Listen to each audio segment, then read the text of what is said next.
right, folks, welcome to episode 7 of Sideways Rain. We're back with Chris, and we have an amazing guest this week that's going to take us from stress to strategy, finding joy in managing accounts like a pro. We'll talk a little bit with Naomi Tucker this week and intro her in a moment. But a few weeks ago, Chris and I had a conversation about work-life balance, what it looks like, how we do it running a business, if we do it well or if we don't. We were actually talking earlier today, and I don't think we do it very well. We're good at providing input and insight, but we need to work on it ourselves. So one of the biggest takeaways, a lot of stress from coming to try to do too much. You're a business owner, a planner, a strategist, an executor, all at the same time. So you have to make sure you're taking care of yourself. That's why we wanted to revisit and take a deeper dive on the topic from a different angle. How do you actually work smarter and not harder? Definitely. And Naomi is someone who knows this struggle firsthand. As a strategic events consultant and a high performance coach, while also running her own business, she's a founder of the Planners on Purpose podcast and business. She's also spent her career helping event professionals reduce stress, streamline their work, and focus on what actually moves the needle in this industry. So with all that being said, I'd like to introduce Naomi Tucker. Welcome to the podcast. Thank you. Thank you so much for having me here. This is great. Happy to be here. Awesome. Here comes the rain.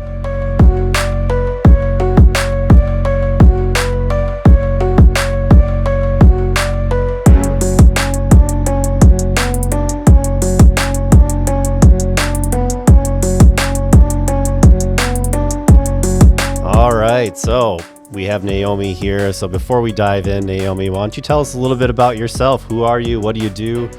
How long have you been in the industry? And what are you doing today?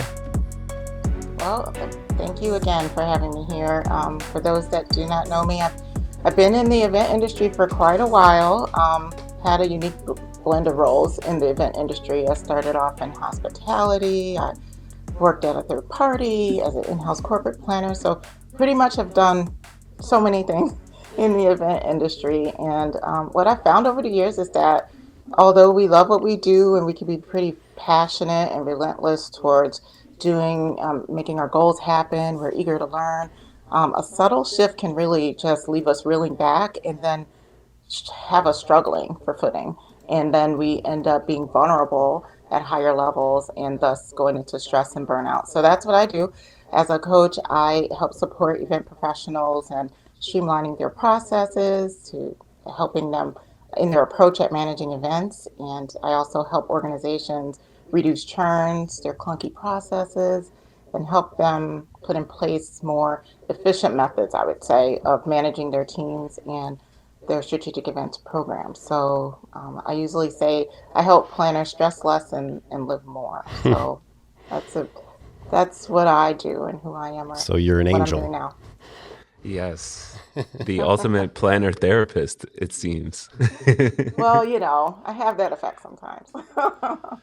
Yeah, we see it all the time. And actually on the production side of the business, which I'm on, it's pretty much the same. You see people that they're very type A and they want to control and do everything. So how do you help people understand that they don't have to do and control everything and sort of through that take care of themselves? Yeah, I mean, it's really hard. I think most of the time that isn't always self-induced. Many times that's brought on by clients, by the partners that we work with in our work. I feel like we're held at such a high standard, right? Everything needs to be perfect for an event, that many times that contributes to the stress and the overwhelm that event professionals tend to have. So for me and for what I tell people and what I tell my clients is just know that your best is good enough, and that there are ways to respond to some of those pressures that help you actually feel better about yourself and have overall just better outcome and well-being. And that's what we tend to focus on at Planners on Purpose, is to focus on our responses to some of those situations so that we can start to teach others about how we should operate, in this, to me, I feel like new world, because the game has changed a little bit. Yeah. I mean, we talk about that all the time at 180, and I think it's a double-edged sword because we come in and we sort of tell our producers the answer is always yes, right? And it's got a little asterisk next to it, and it says it might cost this much or we might have to do this much. But how do you communicate to planners to have that mindset where they're service oriented, but also protect themselves at the same time while teaching a client that might be paying you 5, 6, 7 figures? Yeah, I mean, it definitely is a balancing act. And right now I'm just imagining that trapeze artist trying to just balance themselves on this very thin line. And that's what I reckon it to be. So what I usually tell planners, it's one of those things in making sure that you're aware of all of the different perspectives in their role and all of the different perspectives with the clients that they're working in so that they're able to make a sound decision on how they move forward. It definitely can be hard because obviously you're taking care of a client. They're probably your bread and butter, right? You have to take care of them, but then you also have to be able to take care of yourself. And most of it comes down to self awareness.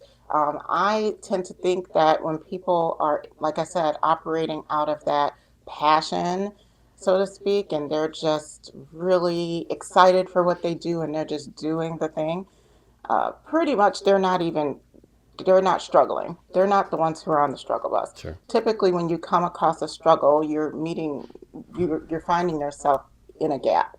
It's a gap between what your expectations are and what their expectations are, and they're different. And that's why you're going through some of that dissonance.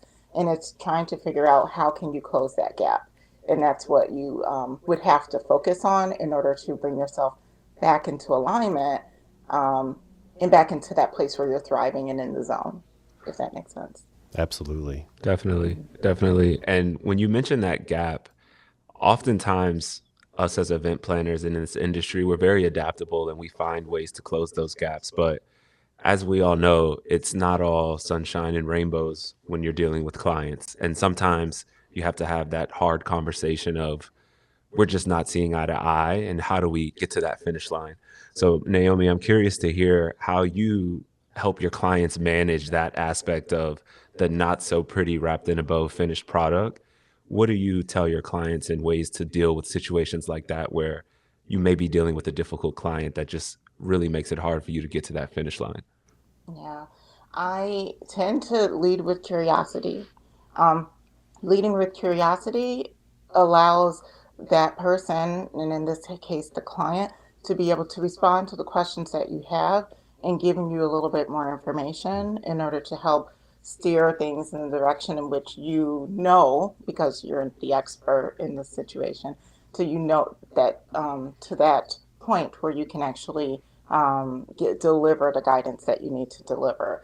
So for me, it's asking questions on what they can do. You know, a client wants you to find a bigger room that doesn't exist in a property, right? But they want to stay at the same property. It's like, okay, how do we make that work? And many times, instead of just going crazy and trying to just get stressed out about it, maybe asking them, okay, well, why is this and that's why do you need this? And help me understand, you know, what has changed, what the need is. That usually helps you to be able to respond a little bit differently. So that's what I would say is just lead with curiosity, learn more about your client, learn more about their pains, their struggles, because that can give you insight into how you can best support them. And many times you're asking them a question that they haven't even considered, and that helps change their perspective a bit on what they're Yes. asking you to do. 100%. I feel like you're in my head. We say it all the time here. Be curious, not judgmental. Yeah. And then the other piece of that is assume good intentions. So everybody's sort of in this to do the best work and put on the best events. And I think our knee-jerk sort of instinct reaction sometimes is like, WTF, why are you asking me this? Or why are you asking for more here? When in the end, that person might just be reacting to somebody else asking for something else and trying to put on the best event. So yeah, absolutely. Be curious, ask the questions, and then just assume that person has the best intentions. They're not trying to make your life harder. They're trying to make the event better. Yeah. And that's so true because many times you never know what struggles they're working with. Their leadership may be coming down at them.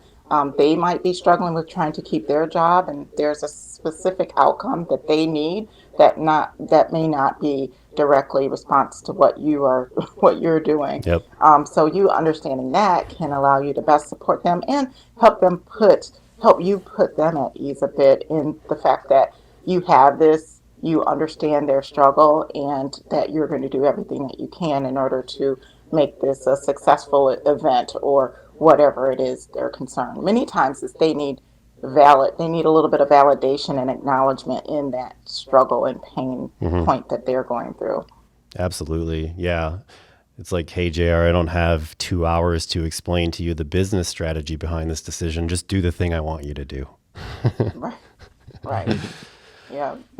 To get back to parallels to business and leadership and the instinct to do it all, I think you hit the nail on the head. When people can't see the forest for the trees, or you're working for a larger organization, sometimes it's harder to say, I need more out of you. Whereas with Chris and I running a startup, we want to put the work in, our hearts are behind it, and doing everything behind it feels good. So I think a lot of that gap comes down to company leadership inside of some of these organizations, whether they're planning companies, production companies, or AV companies. I think the dissonance you talk about is a lack of sight of where the organization's going to go and how their work affects that. So I'd be curious what you're seeing there. Yeah, with leadership, it definitely is different for each organization. As you talk about, many entrepreneurs, they're very driven. They have this vision. They want it to launch, to go to scale. So they're underneath this what's called like more of this good stress, Mm, and this good stress. It's just helpful. It's just that adrenaline that you usually get, and that's really good. And it sometimes can help. You have to make sure that you're balancing yourself out and you're taking care of yourself, obviously. But that is definitely um, a stress that leaders deal with. But on the other hand, you might have some of these complex companies, well-established companies. They're dealing with maybe something different. I mean, after all, I think leaders pretty much are trying to make sure that they can continue to provide a paycheck for everybody. For everybody, so they're usually focused on how are we getting more leads in, how can we improve the business that's already there, and overseeing all of those roles that are in the business and making sure they're hearing back from all those other leaders maybe that they're enabling to support those roles. There's just so much. It's just so complex. So I just think that getting back to your question, yeah, I guess CEOs and any startup founders do struggle with doing it all as well. And I think that for them, listening is key, right? Making sure you're equipping people, you have the key people in the right positions, and that you listen to them, that you're delegating and enabling them to do their great work, and that you're able to make quick decisions to make sure things flow, make mm, sure the business flows. Because many times, as a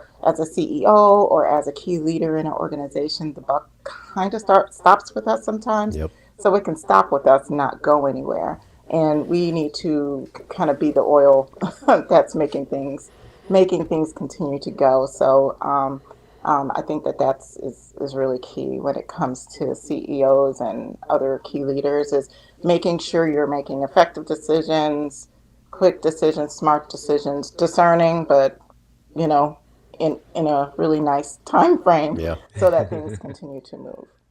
For sure. For sure. You bring up a really good point in speaking about taking care of yourself personally when dealing with all this. And that's actually a topic that JR and I discussed in our last episode, where the importance of taking care of your personal health is so huge in driving your efficiency as a leader or an entrepreneur. I'm curious to hear the aspect that you speak to your clients about regarding how to take care of yourself personally to empower yourself to be that person in the business world that can bring and drive impact. What are some tips that you kind of talk to from that aspect? Yeah. Don't drive yourself. Don't be so driven that you don't take breaks. I know, and you have a lot of gurus out here that are like, Yep. keep going. I mean, I mean, I'm pretty sure like Alex Hormozy, I don't know, maybe I don't know if he takes a break or not, but he might He'd say to yell at just you keep for going. taking a break. He would yell at you for taking a break, and he probably just me and him would have a really great conversation. But I would just say it's great to be able to take a break and just disconnect a little bit from the role, to be able to get some of that white space that Mhm. allows you to be innovative and get more perspective. I don't know about you, but if I do leave and I'm at a beach or I'm just somewhere getting some personal time, I end up finding some of my best ideas Mhm. on though in those types of environments. And CEOs need to continue to have that vision, innovate, find that next step, and pushing the company forward. And many times that comes from participating in things that are outside of the business, and which is taking care of yourself. Doing things that you enjoy, whether it's spending time with family, whether it's going to an event, being on a beach, whatever it is. But then also getting yourself in an environment that is outside of your company, that you can be a part of a mastermind, you can be a part of some type of a leadership group, that you can start to learn from other leaders, Mhm. other CEOs, and other, you know, that that might be able to help fuel you, give you more ideas as well. So I think that those things are key. Reading and just continuing to gain knowledge in your specific area. That's to me, it's very important, and it just really helps you just continue to evolve and to understand things that you're interested in. Mhm. Those to me are just some key things as leaders that they should just have in their repertoire, um, so that they can be effective leaders and help their businesses scale and grow. Yeah. If any of y'all are listening and tuned out for a second, go back 2 minutes because what Naomi just said was the capital T truth. Everything from having downtime. Some of your best creative will come from downtime. Taking time for yourself, getting involved in leadership groups, getting outside perspectives, all of it's key. And it's not just for leaders. If you're aspiring to grow or become a leader someday or grow in your organization, you can't live in a vacuum. You can't work yourself into that position because you're going to burn out. Make sure you're taking the time. We use the metaphor here of a sprinter's mentality. If I'm an Olympic sprinter, I'm going to practice and practice and practice for 4 years for that 30-second race, right? And that's the mentality we have to have. An Olympic sprinter will make sure it gets the rest that it needs before that race. It makes sure when you're on site at the Olympics that you're not staying out late and having cocktails with friends and you're getting the rest you need. And the analogy there is be prepared, because if you don't prepare enough and you have to run rehearsals until midnight and your crew only gets 6 hours of sleep and they're up the next day and have to run a show, they're not mentally in the space you need them to be to react. So all that prep to make sure that you're on time on site is incredibly important so that you can be high performing when you're there and take care of yourself.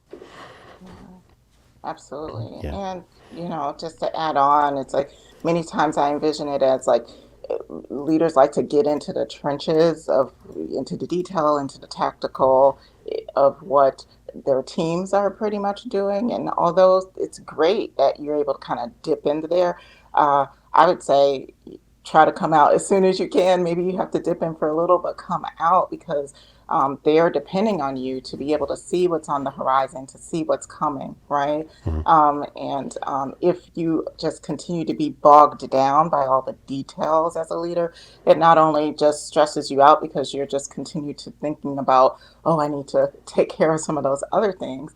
You're just not able to just see what's coming. And in a time right now where we're in just so much economic uncertainty, things are shifting every single day.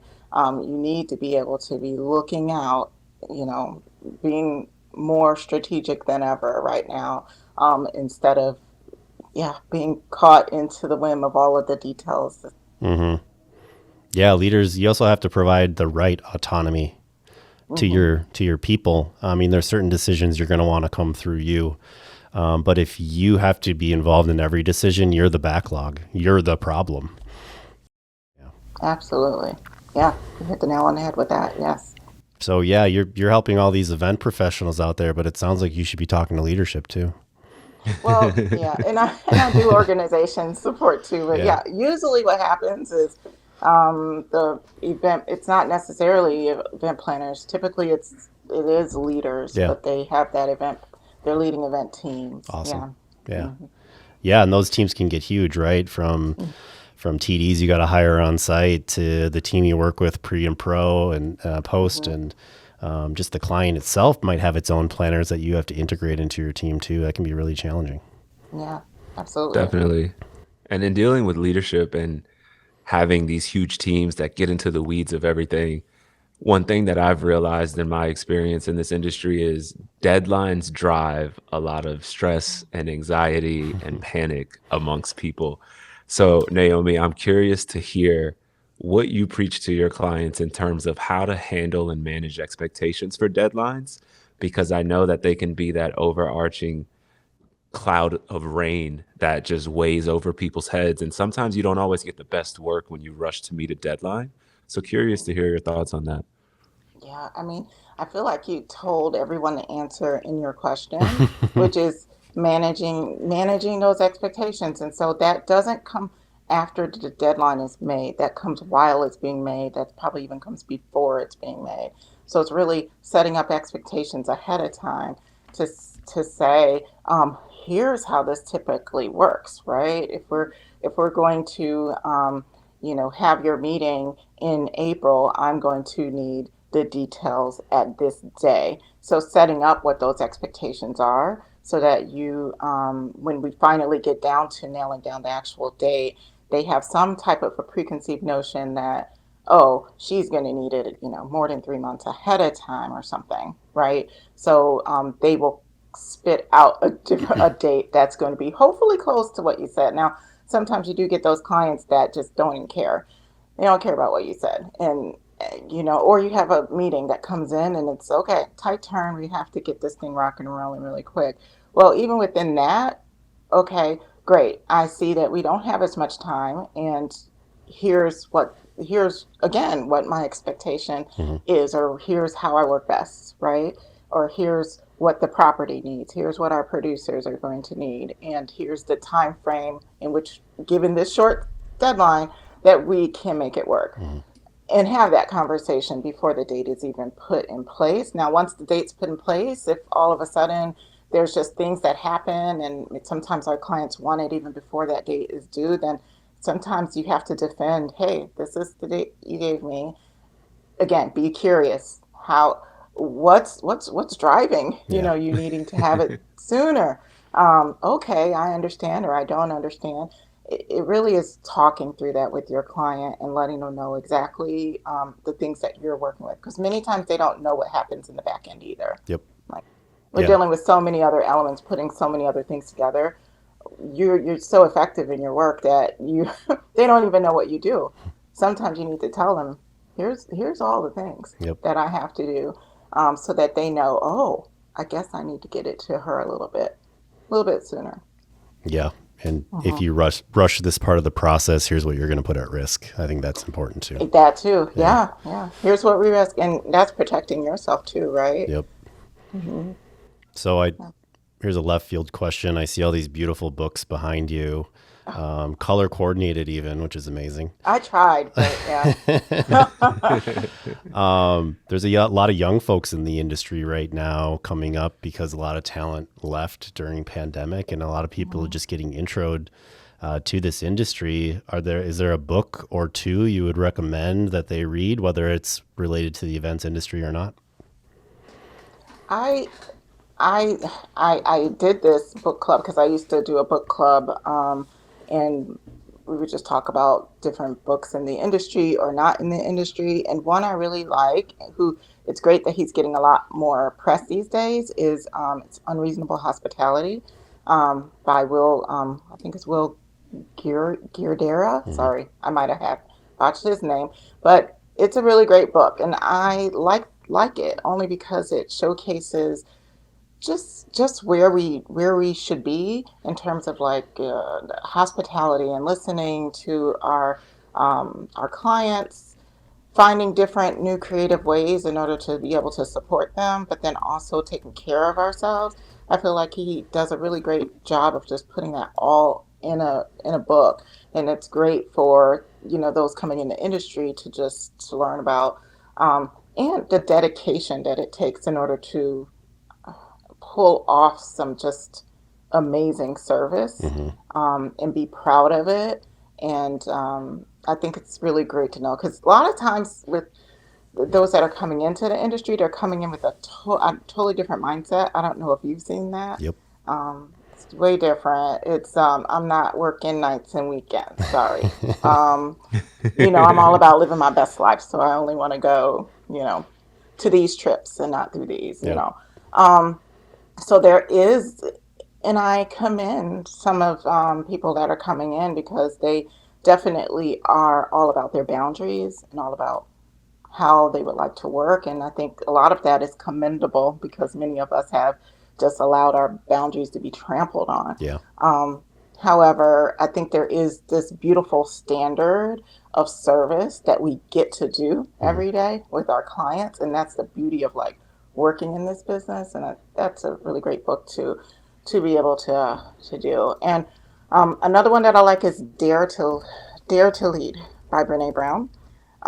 It's a really great book. It's about leadership, but I love her perspective on perfectionism because perfectionism is rampant in our industry. It is. It's. I talked about it in the beginning of the podcast. We have our clients that really set a high standard, but then we also have a high standard on ourselves. We want things to be immaculate, Hmm. things to be perfect, and many times that is the largest contributor to burnout and overwhelm. Is trying to meet that standard. Yep. It's a standard of perfection nobody has been able to do really. Um, so we need to be able to have a little bit better, just a little bit better handle on how we show up every day and not showing up in perfection, but showing up in, hey, I'm going to give it my all and give it my best. And maybe certain things might be flawed. We're going to have our same standard of excellence, but I'm not going to put that much burden on me because it definitely impacts our well-being. Yep. Absolutely. Brene is also a great keynote if you can ever get her Oh at an yeah. event. Yeah. So that's Unreasonable Hospitality and Dare to Lead. I'll put a link to those in the description too if folks want to pick those Yeah. up. I haven't I read have a lot either, of so I'll have to. you haven't? Yeah, No. you should. Yeah, same. You should read it. And five as a leader, I liked 5 Second Rule Yep. by Mel Robbins. Yep. Read that Yeah. one. Did I you? think it's on Yeah. my bookshelf back here. Yeah, that helped me at a time where I was being like, I felt, I just could feel that I was more of a clog in the wheel. My team was rapidly growing, Hmm. and I am a deliberate person. I need to make sure that my I's are dotted, T's are crossed before giving that go ahead. So it was like a struggle in just getting that answer to the teams. That book helped me to just like really start to churn it out, and we were so much more efficient after me applying some of the simple tactic that she Yeah. offers up in that book. Yeah. Awesome. Yeah, there's Yeah. so many good books out there, and I'm gonna pick those up. But yeah, 5 Second Rule was awesome. Yeah. One of my favorites too is never split the difference. If you're ever doing Okay. contract negotiating or Okay. anything along those lines, negotiating with clients, so you get paid what you deserve to get paid. Super useful book, and if anybody out there reads it, I have a PDF sort of synopsis of the rules that you should follow. So check that Okay. book out for sure. I will check that one out. Yeah. Have- I'll need that PDF, JR. Yeah. Can do. All right. Awesome. Chris, anything else we want to cover? I want to be respectful of Naomi's time, but I mean, I could dive into a lot of this stuff with Naomi. I feel like we're kindred I spirits. Yeah, I think we could speak to Naomi for hours Yeah. just about everything. Um, but I don't want to give away too much. I think maybe Naomi, if she's open to it, maybe we bring her back for a second episode for a different topic. Absolutely. But I think that covers everything that we had on our agenda today. Naomi, did you have anything that you'd like to share with our listeners? Oh, God, there's so much that I could definitely share, but definitely I would just say for event professionals that struggle with this work-life balance, and sometimes it's tough to confide in, let's say, your leaders that are in your organization. There's just a certain point that people will be able to help you within your company, and many times what people struggle with aren't necessarily just work. It's also what else outside of work is impacting work too. And that's usually where, a coach would be helpful and would come in. And that's what I'm seeing as I'm working with others as well. So just know that you do have that additional support Mhm. to help you with that work life harmony that you're trying to make, help you get through some of those big transitions in your life. Maybe you're looking to do some career realignment or preparing for promotion. Those are all areas that a coach can be effective. And I love to just help those in the industry that are just looking for some additional support. So I appreciate you having me on the podcast. It's been great. And I would love to come back again. I'm going to Likewise. hold you to that. Likewise. Yeah, for sure. And for those listening, if they want to get in contact with you about coaching services or maybe just having a consultation, what's the best place for them to reach out and get in contact? My website is plannersonpurpose.com. They can go directly there, and you can just reach out to me there for I call them purpose calls. You can hop on a free purpose call with me. Otherwise, yeah, just go there and we can start the conversation. Awesome. Well, Amazing. Naomi, thank you so much for joining today. This was amazing. Like Chris said, we could dive into so much more. Specifically, me, I'm just curious. And next time, we're going to talk about why you haven't written a book yet and why you're not doing a Oh, keynote. you and my For husband, sure. he's on me too. He's like, you need to write that book. So I don't know. All right. Thank you so Thank much, you. and we'll talk Awesome. soon. Talk soon. Thank you. Thanks, Naomi. All right, planners on purpose. Talk to Naomi. If you're in need of coaching or just some business advice, I'd talk to Naomi anytime. So I love this podcast today. Go back and listen again. There's so many good nuggets, like I said. Yeah, great one. What do we got next week, Chris? Oh man, Naomi was a wealth of knowledge. I really enjoyed this episode. Next week, we're going to be talking small business banking and also dealing with VC funding for entrepreneurs, small businesses, and also leaders, and kind of what that industry looks like, taking on the financial aspect of entrepreneurship and just dealing with all of the chaos and fast paced changing that comes with raising money, getting funding, and how to spend your money in an efficient way to get you where you're trying to go. So we'll have a guest on that works with a capital firm, and we'll be able to dive into some of those topics specifically relating to small businesses. So super excited to bring that to you all next week. Money, money, money. Yeah. And if y'all have a topic you want us to cover, some sideways rain you're encountering, or if you want to come on an episode, let us know. We're open. Also, we'd be happy to do an episode where we just answer your questions. So throw them in the comments or send us a DM. We'd be happy to answer your questions. But until then, we'll talk next week. See ya. See you guys later.